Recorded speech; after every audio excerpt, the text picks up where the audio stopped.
نحمدہ و نصلی علی رسولہ الکریم اما بعد اعوذ باللہ من الشیطان الرجیم بسم اللہ الرحمن الرحیم۔ اللہ تعالیٰ نے انسان کو، مسلمانوں کو جو احکامات عطا فرمائے ہیں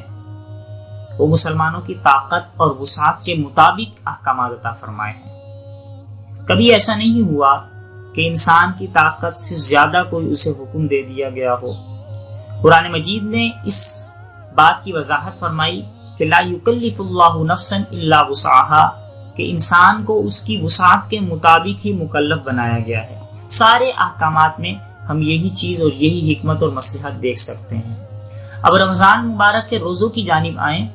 تو انسان کی وسعت میں جتنے روزے تھے، روزوں کی جو کیفیت تھی، جو اس کے اندر مسئلے تھے، جو احکامات تھے، وہ انسانی وسعت کو دیکھتے ہوئے شریعت نے، اسلام نے مسلمانوں کو عطا فرمائے ہیں۔ تو اگر جہاں پر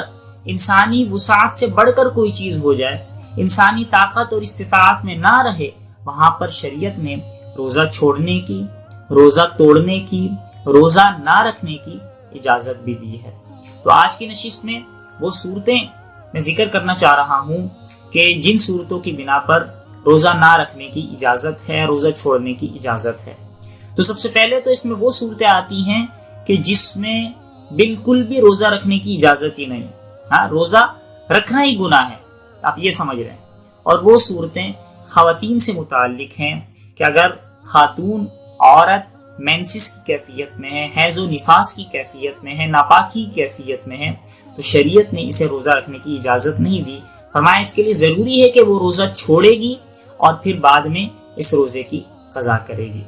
پھر اس کے بعد وہ صورتیں آتی ہیں کہ جن میں روزہ چھوڑنے کی اجازت ہے، ضروری نہیں ہے کہ روزہ چھوڑیں، بس اجازت دی گئی ہے کہ اگر انسان چاہے روزہ چھوڑ سکتا ہے، اور ساتھ ساتھ یہ بھی کہ اگر روزہ رکھ لیا تو توڑنے کی بھی اجازت دی گئی ہے۔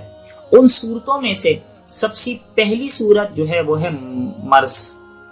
بیماری، کہ بیماری ایک ایسا عذر ہے، شرعی عذر، کہ جس کی بنا پر روزہ چھوڑنے کی اجازت دی گئی ہے۔ اور بیمار بھی ایسا ہو کہ اگر وہ روزہ رکھتا ہے تو اس کی بیماری بڑھ جانے کا اندیشہ ہے، اس کی جان کے تلف ہونے کا یا کسی عضو کے تلف ہونے کا اندیشہ ہے، یا اس کی صحت مندی ہونے میں تاخیر ہے، بیماری کے طویل ہونے کا اندیشہ ہے۔ اور یہ تمام اندیشات جو ہیں وہ کسی ماہر مسلمان ڈاکٹر کی رائے کے مطابق ہیں، صرف اپنے وہم و گمان کے مطابق نہیں ہیں۔ تو ان تمام حالتوں میں، ان تمام کیفیتوں میں شریعت نے اس مریض کو، اس بیمار کو روزہ چھوڑنے کی اجازت دی ہے۔ وہ روزہ چھوڑ سکتا ہے، بعد میں قضا کرے گا۔ اگر روزہ رکھ لیا ہے اور یہ کیفیت پیدا ہو گئی ہے تو روزہ توڑ سکتا ہے اور بعد میں وہ صرف قضا کرے گا تو ادائیگی ہو جائے گی۔ دوسرا عذر مسافر،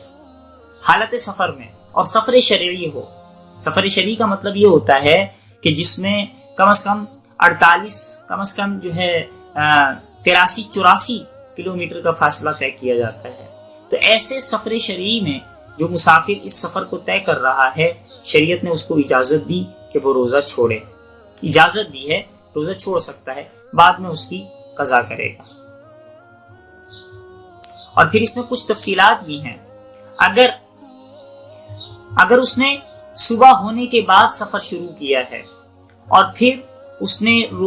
اب اس کے لیے ضروری ہے، تو اب اس کے لیے ضروری ہے کہ روزہ رکھے۔ البتہ سفر شروع کرنے کے بعد اس نے روزہ توڑ دیا تو اس صورت میں اس روزے کی جو ہے قضا کرے گا۔ اسی طریقے سے روزہ اس نے گھر پر رکھا تھا، پھر گھر پر ہی توڑ دیا، پھر بعد میں اس نے سفر شروع کیا ہے، تو اس حالت میں روزے کی قضا بھی کرے گا اور کفارہ بھی کرے گا، کیونکہ ظاہر سی بات ہے سفر میں نہیں تھا جب اس نے روزہ رکھا، اور توڑا بھی جس حالت میں، اس حالت میں بھی سفر میں نہیں تھا، تو اب جان بوجھ کے توڑا ہے، قصدن توڑا ہے، عذر نہیں تھا، تو قضا کے ساتھ کفارہ بھی ہے۔ یا کوئی شخص سفر میں تھا، سفر کی حالت میں اسے صبح ہو گئی تو اس نے روزہ رکھ لیا،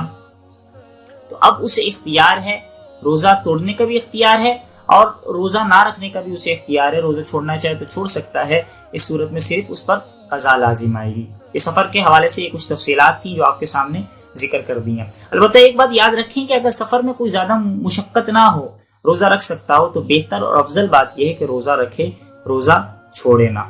تو یہ تو تھی مسافر کے لیے جو عذر ہے، اس عذر کی صورت میں روزہ چھوڑنے کی اجازت جو شریعت نے عطا فرمائی، اس کی کچھ تفصیلات۔ اسی طرح حاملہ خاتون ہیں، پریگنینسی کی کیفیت کے ساتھ ہیں، روزہ رکھنے کی صورت میں اپنی جان کو خطرہ ہے یا بچے کی جان کو خطرہ ہے،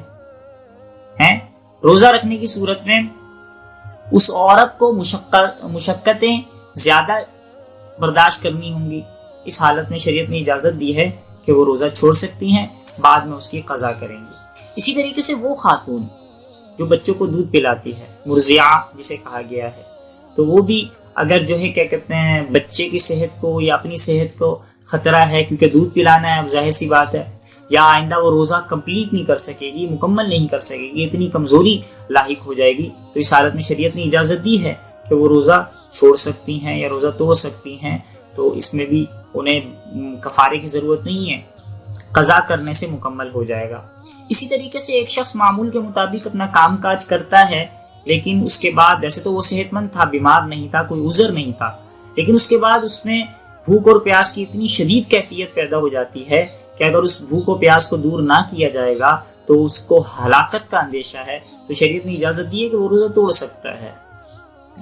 شریعت نے اسے اجازت دی ہے، وہ روزہ توڑ سکتا ہے، اور اس توڑنے کے بدلے میں پھر اسے کفارے کی ضرورت نہیں ہوگی، بلکہ وہ قضا کرے گا، کیونکہ ایک عذر لاحق ہو گیا تھا، جان کو خطرہ تھا، جہاں شریعت نے